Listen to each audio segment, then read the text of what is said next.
Herzlich willkommen zu einem neuen Video. Heute zeige ich euch, wie ihr zu Hause ein super leckeres Kürbisbrot backen könnt.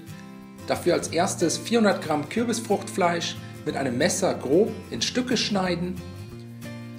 Den Kürbis anschließend in einem Topf knapp mit Wasser bedecken.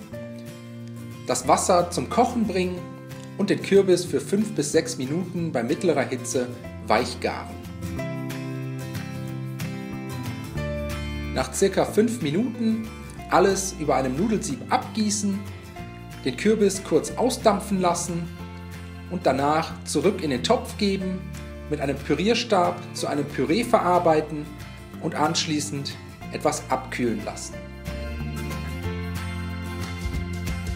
Wenn das erledigt ist, das lauwarme Kürbispüree zusammen mit 500 Gramm Mehl in eine Rührschüssel geben, 50 Gramm weiche Butter dazugeben, außerdem einen halben Würfel Hefe dazu bröseln und zum Schluss noch einen guten Schuss Kürbiskernöl, alternativ könnt ihr hier auch Olivenöl verwenden, je einen Teelöffel Salz sowie Zucker und einen halben Teelöffel Muskatnuss dazugeben. Alle Zutaten anschließend mit einer Küchenmaschine oder den Händen für 5 bis 6 Minuten zu einem glatten Teig verkneten. Der Teig ist anfangs eher bröselig, sollte aber nach und nach besser zusammenhalten und sich zum Schluss komplett von der Schüsselwand lösen.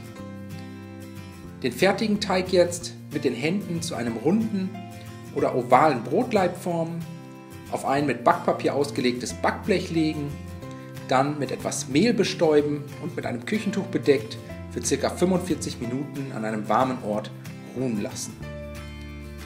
Nach der Ruhezeit sollte sich das Teigvolumen deutlich vergrößert haben. Das Kürbisbrot jetzt mit einem scharfen Messer 3 bis 4 Mal schräg einschneiden und so kommt das Brot jetzt bei 220 Grad Ober-Unterhitze für ca. 30 Minuten in den vorgeheizten Backofen.